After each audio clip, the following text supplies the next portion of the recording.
واقعی نبی صلی اللہ علیہ وآلہ وسلم کے ساتھ اس طریقے سے گفتگو کرتی ہے؟ انہوں نے کہا ہاں میں کرتی ہوں. دوسری روایت میں آتا ہے کہ انہوں نے پکڑ کے ان کا گلا دبانا شروع کر دیا اور مارنا شروع کر دیا. اور بخاری مسلم میں الفاظ آتے ہیں کہ جب سیدنا ابو بکر تک یہ بات پہنچے تو انہوں نے سیدہ عائشہ کا گلا دبایا اور ان کو مارا پیٹا. اب یہ بڑے سخت الفاظ تھے. ظاہر ہے کہ ایک امہات المومنین کا معاملہ ہے تو ابن عباس رضی اللہ تعالی عنہما کے الفاظ ہیں. یہ بڑی ڈیٹیل حدیث ہے, 4-5 صفحوں کی حدیث ہے بخاری اور مسلم میں, جس کا میں نے نمبر بتایا. وہ کہتے ہیں کہ میں بڑا جو ہے وہ ریلیکٹنٹ تھا کہ میں سیدنا عمر فاروق رضی اللہ تعالی عنہما جو امیر المومنین تھے, میں ان سے یہ ڈسکس کروں یہ آخر کون سی 2 بیویاں ہیں جن کے بارے میں اتنے سخت الفاظ آئے کہ تمہارے دل ٹیڑے ہو چکے ہیں, رائے راست سے ہٹ چکے ہیں, ایک طرف جھک چکے ہیں. تو میں آپ رضی اللہ تعالیٰ عنہ سے ان بیویوں کے بارے میں پوچھوں. تو وہ کہتے ہیں کہ ایک دفعہ حج کے موقع پر ہم راستے میں سفر میں تھے تو میں نے سیدنا عمر فاروق رضی اللہ تعالیٰ عنہ علیہ السلام کو وضو کروایا اور وہ رفع حاجت کے لیے پہلے چلے گئے. ان کے لیے میں پانی لے کر کھڑا ہوا تو انہوں نے استنجا کیا, اس کے بعد وضو کیا. اور میں نے اس وقت ذرا ان کی یعنی ایک فرینڈلی ماحول دیکھتے ہوئے میں نے امیر المومنین سے عرض کی کہ یا امیر المومنین, میرے دل میں بڑے عرصے سے خواہش ہے کہ میں آپ رضی اللہ تعالیٰ عنہ سے نبی صلی اللہ علیہ وآلہ وسلم کی ان 2 بیویوں کے بارے میں پوچھوں کہ وہ کون سی 2 بیویاں ہیں جن کے بارے میں اتنے سخت الفاظ قرآن حکیم کے اندر آئے. سورہ التحریم کی آیت نمبر 4 میں بھی اور سورۃ الاحزاب میں آیت نمبر 28 کے اندر. وہ ہم بعد میں آیات پڑھیں گے تو آپ کو اندازہ ہوگا کہ کتنے سخت الفاظ اللہ تعالیٰ نے جو ہے اس حوالے سے نازل فرمائے. تو سیدنا عمر فاروق رضی اللہ تعالیٰ عنہ نے کوئی اس میں لحاظ کوئی گستاخی نہیں سمجھی. انہوں نے سیدھا کہا کہ عائشہ اور حفصہ رضی اللہ تعالی عنہما. ان میں سے حالانکہ ایک ان کی بیٹی بھی تھی, ایک سیدنا ابو بکر صدیق کی بیٹی سیدہ عائشہ بنت ابی بکر اور دوسری طرف سیدہ حفصہ بنت عمر رضی اللہ تعالی عنہم اجمعین وعلیہم السلام اجمعین. اور پھر کہتے ہیں میں نے کہا امیر المومنین میں تو بڑا ڈر رہا تھا آپ سے پوچھتے ہوئے. تو انہوں نے کہا کہ دین کا مسئلہ پوچھنے میں کوئی شرم و حیا نہیں کرنی چاہیے. ڈرنے والا کون سا معاملہ تھا, تم مجھ سے پہلے پوچھ لیتے. اس میں شرم و حیا نہیں کرنی چاہیے, دین کا جو معاملہ ہے اس کو ڈسکس کرنا چاہیے. اب ظاہر سیدنا عمر کے زمانے میں تو یہ بیماریاں نہیں تھیں نا جو آج کل ہیں کہ آپ کوئی قرآن کی آیت حدیث ڈسکس کر لیتے ہیں. کبھی کہتے ہیں وہ نبی کی گستاخی ہوگی, کبھی کہتے ہیں کسی بزرگ کی گستاخی ہوگی, کبھی کہتے ہیں کسی صحابی کی گستاخی ہوگی, کبھی کہتے ہیں نبی صلی اللہ علیہ وآلہ وسلم کی کسی بیوی کی گستاخی ہوگی. اس طرح کی یعنی جو بیماریاں جو آج ہمارے اس معاشرے میں پروان چڑھ چکی ہیں اس زمانے میں تو موجود نہیں تھیں. تو پھر سیدنا عمر فاروق رضی اللہ تعالیٰ عنہ سے انہوں نے عرض کیا کہ مجھے یہ ڈیٹیل واقعہ بتائیں. بخاری و مسلم کی اسی حدیث میں آتا ہے. تو سیدنا عمر نے کہا کہ میں تمہیں سناتا ہوں کہ جب ہم ہجرت کر کے مدینہ شریف آئے تو ہمیں ایک خاص ایکسپیرینس کرنا پڑا. جب تک ہم مکے میں آباد تھے تو ہماری بیویاں ہمارے بڑے کنٹرول میں رہتی تھی, اور اسلام آنے سے پہلے تو عورتوں کو ایز سچ کوئی مقام حاصل نہیں تھا. اس وجہ سے کبھی کسی عورت کی جرت نہیں ہوتی تھی کہ وہ اپنے خاوند کے ساتھ کسی معاملے میں زبان درازی کرے. لیکن جب اسلام آیا اور قرآن حکیم میں عورتوں کے حقوق نازل ہوئے تو ان حقوق نازل ہونے کی وجہ سے ظاہر ہے ایک بندہ ایک اس باؤنڈری کے اندر ہے پھر تو بات ٹھیک ہے. لیکن اسی کی پلی لیتے ہوئے سیدنا عمر کہتے ہیں کہ ہماری عورتیں جو ہے نا وہ ہم پہ شیر ہونا شروع ہو گئی. مطلب یہ ہوتا ہے, یہ نیچرل چیز ہے کہ جب آپ کسی کو اتھارٹی دیتے ہیں, یعنی ماں باپ ہیں وہ اپنے بچوں کی داڑیاں منڈوانے کے لیے مس یوز کرتے ہیں اپنی اس رسپیکٹ کو, اور کہتے ہیں جی دیکھو جی ماں باپ کا تو حکم ہے, اور میں تو حکم دینا وا کہ داڑھی مڈا. تو وہ ماں باپ کے ادب کو مس یوز کیا جا رہا ہوتا ہے. حالانکہ بخاری و مسلم کی متفق علیہ حدیث ہے مولا علی رضی اللہ تعالیٰ عنہ علیہ السلام سے کہ جو اطاعت ہے ماں باپ کی وہ یا کسی بھی مخلوق میں سے کسی بھی شخص کی, وہ اللہ تعالیٰ کی حدود کے اندر اندر ہے. جہاں پر وہ اللہ تعالیٰ کے ساتھ معصیت والا معاملہ آئے گا پھر کسی کی کوئی اطاعت نہیں ہے. وہ کلیئر کٹ ہے, اور یہ کوئی راکٹ سائنس نہیں ہے. یہ جو حدیث ہے بخاری اور مسلم کی کہ تم میں سے کوئی شخص اس وقت تک مومن ہی نہیں ہو سکتا جب تک کہ میں اسے اس کے ماں باپ اولاد سب لوگوں سے بڑھ کر عزیز نہ ہو جاؤں. تو اس کا کیا مطلب ہے صرف نعرے مارنا؟ نہیں, مراد یہ کہ ماں باپ اولاد سب لوگ ایک طرف کھڑے ہوں, دوسری طرف نبی صلی اللہ علیہ وآلہ وسلم کا حکم ہو, آپ کی تابعداری ہو, تو اس کو ٹاپ پرائورٹی اللہ اور اس کے محبوب صلی اللہ علیہ وآلہ وسلم کی ذات ہونی چاہیے. تو سیدنا عمر کہتے ہیں کہ پھر ہماری بیویاں جو ہے وہ ہم پہ شیر ہونا شروع ہو گئی, حتیٰ کہ جب ہم ہجرت کر کے مدینہ آئے تو مدینہ میں جو انصار کی عورتیں ہیں وہ پہلے ہی اپنے خاوندوں کے اوپر غالب تھیں. پھر ہماری بیویوں نے بھی جب ان کو دیکھنا شروع کیا تو ان کو ہور جنہوں کہتے ہیں نا پنجابی اللہ شیری ہو گئی, اور وہ ہمارے ساتھ یہ معاملہ کرنا شروع ہو گئی. پھر سیدنا عمر کہتے ہیں کہ ایک دن ایسا ہوا کہ میری بیوی نے ایک مسئلے میں میرے ساتھ زبان درازی کی. تو میں نے اسے ڈانٹا کہ تیری کیا جرت ہے کہ تو میرے ساتھ اس لہجے میں بات کر رہی ہے. تو سیدنا عمر کی بیوی نے آگے سے کہا کہ اے عمر، جا کے تم اپنی بیٹی کی خبر لو حفصہ کی، جو رسول اللہ کے ساتھ اس سے بھی زیادہ سخت زبان میں بات کرتی ہے، اور نبی صلی اللہ علیہ وآلہ وسلم پورا دن غضبناک رہتے ہیں اور ناراض رہتے ہیں تمہاری بیٹی سے، جو اس طریقے سے گفتگو کرتی ہے رسول اللہ کے ساتھ صلی اللہ علیہ وآلہ وسلم. اب سیدنا عمر وہ میٹھے میٹھے مسلمان تو نہیں تھے نا، وہ تو بالکل اسٹریٹ فارورڈ مسلمان تھے. انہوں نے کہا سیدھی تیسی، یہ کیسے ہو سکتا ہے؟ سیدنا عمر فاروق رضی اللہ تعالیٰ عنہ اسی ٹائم گھر سے نکلے اور اپنی بیٹی حفصہ کے پاس گئے اور کہا کہ میں نے تیرے بارے میں ایسی بات سنی ہے، کیا تو واقعی نبی صلی اللہ علیہ وآلہ وسلم کے ساتھ اس طریقے سے گفتگو کرتی ہے؟ انہوں نے کہا ہاں میں کرتی ہوں. دوسری روایت میں آتا ہے کہ انہوں نے پکڑ کے ان کا گلا دبانا شروع کر دیا اور مارنا شروع کر دیا. اور بخاری مسلم میں الفاظ آتے ہیں کہ جب سیدنا ابوبکر تک یہ بات پہنچے تو انہوں نے سیدہ عائشہ کا گلا دبایا اور ان کو مارا پیٹا ان کے گھر جا کے. حالانکہ ایک طرف امہات المومنین والا بھی رشتہ ہے، دوسری طرف بیٹی بھی ہے، لیکن نبی صلی اللہ علیہ وآلہ وسلم کی حمیت میں سیدنا ابوبکر عمر رضی اللہ تعالی عنہما نے ان سے اوپر کسی کو نہیں جانا آپ صلی اللہ علیہ وآلہ وسلم کی مبارک ذات سے. پھر سیدہ حفصہ کے ساتھ جب یہ معاملہ ہوا، پھر سیدنا عمر جو ہیں وہ سیدہ عائشہ کے پاس گئے، ان کو بھی جا کے ڈانٹا. سیدہ عائشہ نے کہا کہ جا کے اپنی بیٹی کی خبر لو، تم میرے پاس کس کیپیسٹی میں آئے ہو تم؟ تو پھر سیدہ ام سلمہ کے پاس چلے گئے جو امہات المومنین میں سے سینئر تھی اور آخر میں فوت ہوئی ہیں 64 ہجری میں، واقعہ کربلا کے بھی 3 سال کے بعد. ام سلمہ کے پاس جب گئے تو سیدنا عمر فاروق رضی اللہ تعالی عنہ کو ام سلمہ نے کہا کہ بھئی تم کس کیپیسٹی میں نبی کی بیویوں کو جا کے گھر میں جا کے سمجھا رہے ہو؟ یہ تمہارا کام بنتا ہے. تو سیدنا عمر کہتے ہیں کہ ام سلمہ نے مجھے اتنا ڈانٹا اس معاملے میں کہ نبی صلی اللہ علیہ وسلم کے گھر کے معاملات میں تمہیں دخل دینے کی کیا ضرورت ہے، کہ مجھے اس چیز کا احساس ہوا کہ واقعی میں نے کوئی غلط کام کیا. پھر کہتے ہیں کہ میں اس کے بعد گھر آ گیا. گھر آیا تو کچھ ہی دیر کے بعد میرا ایک دوست میرے پاس آیا، اس نے دروازہ کھٹکھٹایا اور اس نے کہا کہ جی بہت بری خبر لے کے آیا ہوں. تو سیدنا عمر فاروق رضی اللہ تعالیٰ عنہ کہتے ہیں کہ ان دنوں ہمیں جو غسان کا بادشاہ تھا عیسائی، اس کی طرف سے حملے کا ڈر تھا مدینہ شریف پہ، تو میں سمجھا شاید غسانی بادشاہ جو ہے وہ اپنی فوجوں کے ساتھ حملہ آور ہو گیا. تو میں نے کہا کہ کیا وہ غسانی بادشاہ آ گیا؟ انہوں نے کہا نہیں نہیں، نبی صلی اللہ علیہ وآلہ وسلم نے اپنی بیویوں کو طلاق دے دی ہے. تو سیدنا عمر نے کہا ستیہ ناس ہو حفصہ کا، اور اس طریقے سے وہ تو بڑے غصے ہوئے.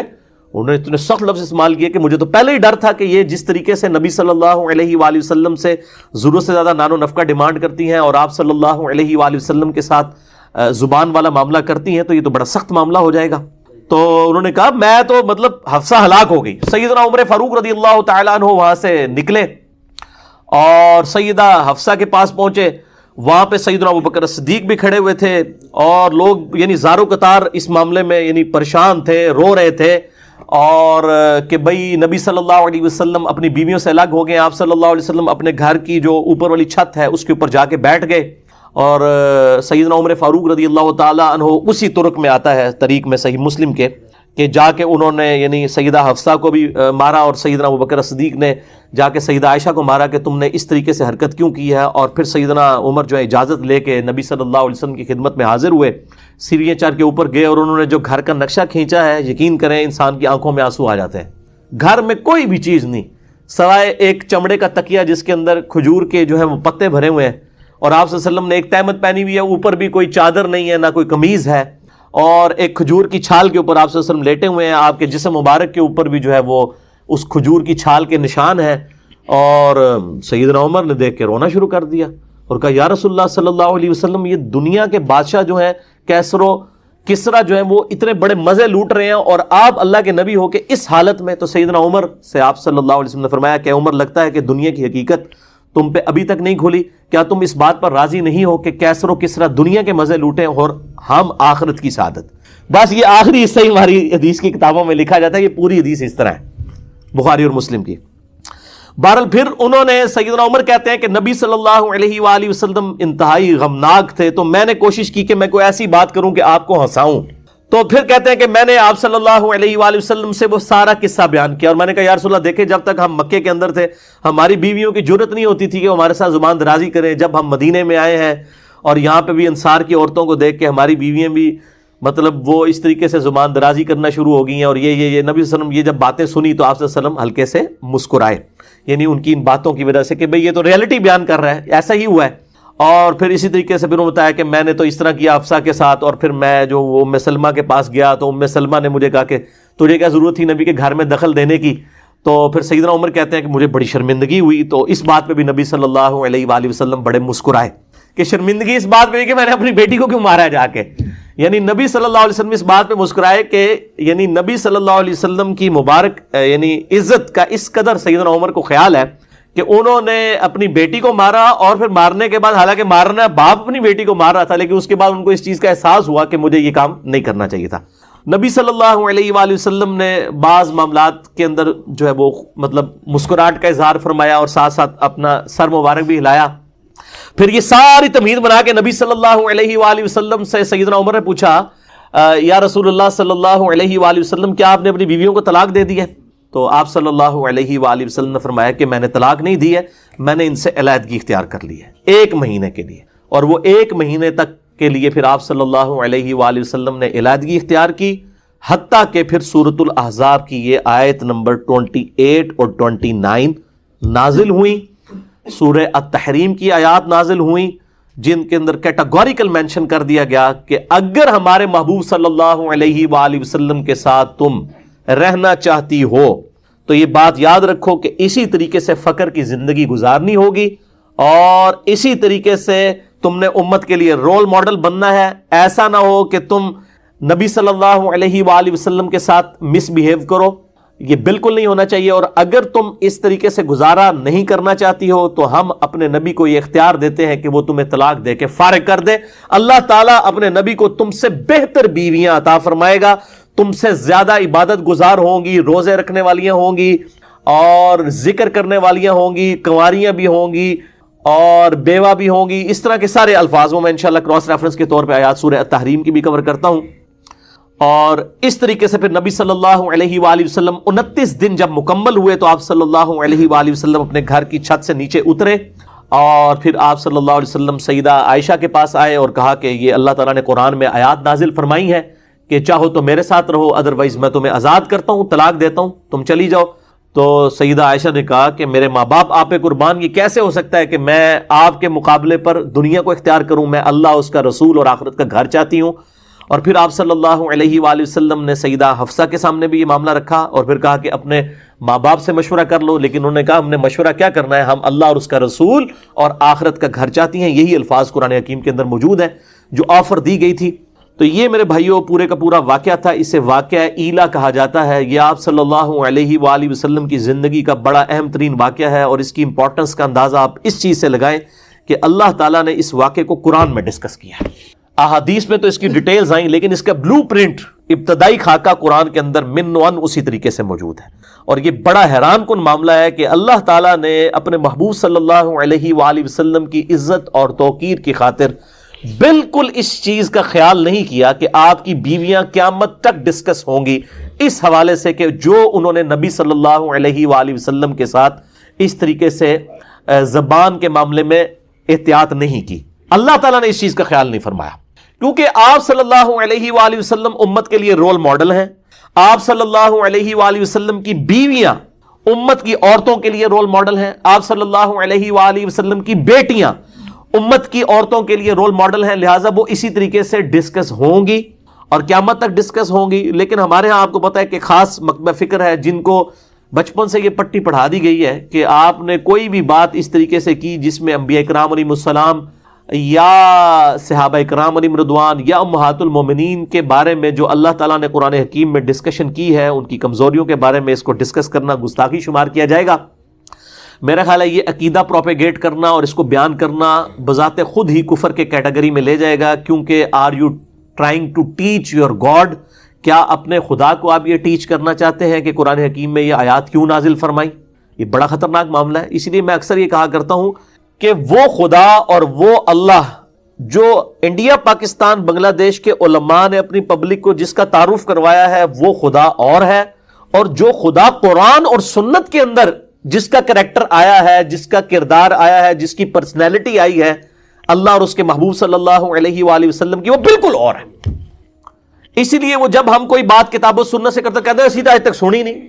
حالانکہ ان کو پوچھیں کہ آپ نے کتنی ماشاءاللہ پی ایچ ڈی کی ڈگری کر لی ہے قرآن و سنت میں, آپ کیا آپ کے باؤ اجداد نے بھی ایک دفعہ قرآن پاک ہی پورا ترجمے سے نہیں پڑھا ہوا, تو آپ اتنا بڑا کلیم کر رہے ہیں کہ ہم نے تو آج تک یہ بات سنی نہیں ہے. بھائی ہم نے, آپ نے نہیں سنی تو آپ اللہ کا شکر ادا کریں کہ یہ قرآن پاک میں لکھی ہے. اگر آپ بریلوی ہیں تو امام رضا بریلوی صاحب کا ترجمہ پڑھ لیں, اگر دیوبندی ہے تو اشرف علی تھانوی صاحب کا ترجمہ پڑھ لیں, اگر آپ اہل حدیث ہیں تو آپ جونا گڑھی صاحب کا ترجمہ پڑھ لیں, اگر آپ اہل تشیع ہیں تو سید فرمان علی شاہ صاحب کا ترجمہ پڑھ لیں. آپ کسی بھی مکتبہ فکر سے, اگر آپ کچھ بھی نہیں ہے, سمپل سادے مسلمان ہیں, تو آپ فتح محمد جلندری صاحب کا اور مولانا مودودی صاحب کا ترجمہ پڑھ لیں تو آپ کو پتہ چل جائے گا اس میں تو کوئی تحریف والا معاملہ ہی نہیں ہوا.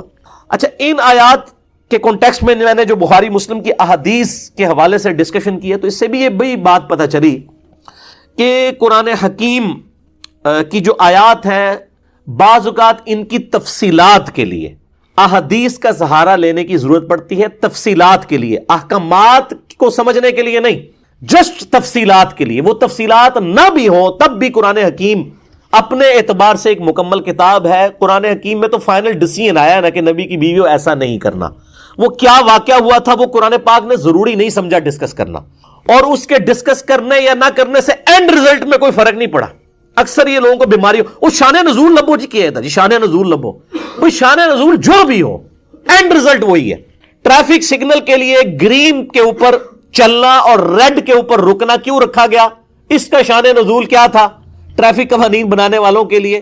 یہ ایک انٹرسٹ کی بات ہو سکتی ہے کہ جی گرین رنگ جو ہے اچھا لگتا ہے, گرینری اچھی لگتی ہے, ریڈ کلر جو ہے وہ بلڈ کی نشانی ہے, یہ خطرے کی نشانی ہے, شاید یہ وجہ ہو.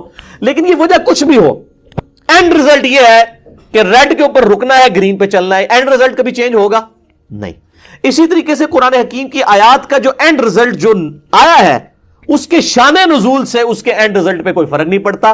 اس لیے میں نے مسئلہ نمبر 154 ریکارڈ کروایا تھا کہ قرآن حکیم اپنے شان نزول کا محتاج نہیں ہے. البتہ ایکسپلینیشن کے لیے, اس کی ایک ڈیٹیلز کے لیے, ایک انٹرسٹ کے طور پہ, بس زیادہ زیادہ انٹرسٹ, وہ انٹرسٹ کوئی رکھتا ہے نہیں رکھتا ہے, اینڈ رزلٹ قرآن حکیم کا وہی ہے. قرآن حکیم محتاج نہیں ہے. بہرحال اس کی تفصیلات کے لیے سنت کی ضرورت پڑتی ہے جو صحیح الاسناد احادیث کے ساتھ یا تواتر کے ساتھ ٹرانسفر ہوئی ہے, اور ظاہر ہے کہ وہ مطلب اس کی وجہ سے ہمیں پوری ایک سمجھ لیں کہ سٹارٹ سے لے کے اینڈ تک باتیں سمجھ آ جاتی ہیں, اور پھر ساتھ ہی ساتھ ان گمراہیوں کا دروازہ بھی بند ہو جاتا ہے سنت کی برکت سے, کہ بعض لوگ جو قرآن حکیم میں اپنے مطلب کی باتیں انجیکٹ کرنے کی کوشش کرتے ہیں. حالانکہ میں اللہ کے فضل سے علا وجہ بصیرت قرآن حکیم سے ہی ان ساری باتوں کا دفاع کر سکتا ہوں جو قرآن حکیم کے ساتھ اس قسم کا کھلواڑ کرنے والے لوگ اس وقت معاشرے کے اندر موجود ہیں, جس میں top of the list personality Ghulam Pervez صاحب کی تھی, اور آج کل بھی ایک وہ کراچی کے اندر ایک اسکالر ہے شیخ محمد صاحب, ان کی کافی مجھے ان کے حوالے سے بھی ای میلز لوگوں نے بھیجی ہیں کہ انہوں نے اس طرح جو ہے وہ دیوبند کے ایک مفتی کے ساتھ جو ہے وہ ڈیبیٹ کی. وہ 3 گھنٹے کی ڈیبیٹ میں نے کم از کم 2 دفعہ تو دیکھی ہے ڈیٹیل کے ساتھ, مفتی عبد الباقی صاحب بنوریا ٹاؤن والے. مجھ سے لوگ پوچھتے ہیں کہ جی آپ بتائیں آپ کا کیا اوپینین ہے. بھائی میں تو ایک 1 ایجنڈا پیش کرتا ہوں, میرے نزدیک دونوں ہی غلط ٹریک کے اوپر ہیں. جو ڈیفینڈ کر رہے ہیں وہ بھی ٹریک سے ہٹے ہوئے ہیں, جو اپنا مقدمہ پیش کر رہے ہیں وہ بھی ٹریک سے ہٹے ہوئے ہیں.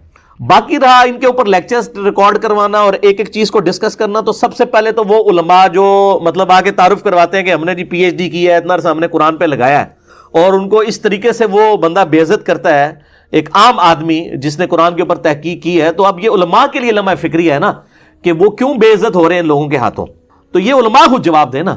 تو ہارڈلی اس کے 3000 کے قریب سبسکرائبرز ہیں. اس ویڈیو کو خیر کوئی 3 لاکھ کے قریب لوگ دیکھ چکے ہیں. ادروائز تو ایز سچ یہ 92 سے لیکچرز دے رہے ہیں شیخ محمد صاحب, ایز سچ ان کو اس طریقے سے پذیرائی حاصل نہیں ہوئی ہے. ظاہر ہے کہ وہ ایک مین سٹریم کی لائن سے ہٹے ہوئے ہیں.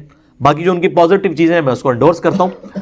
لیکن مجھ سے لوگ کہہ رہے تھے, تو میں ابھی مجھے اچانک اس کے حوالے سے یاد آ گیا, تو ضرورت نہیں ہے سچ اس اعتبار سے ڈیٹیل کے ساتھ چیزیں ریکارڈ کروانے کی. کئی چیزیں بالکل واضح ہوتی ہیں, وہ پتہ چل جاتی ہیں.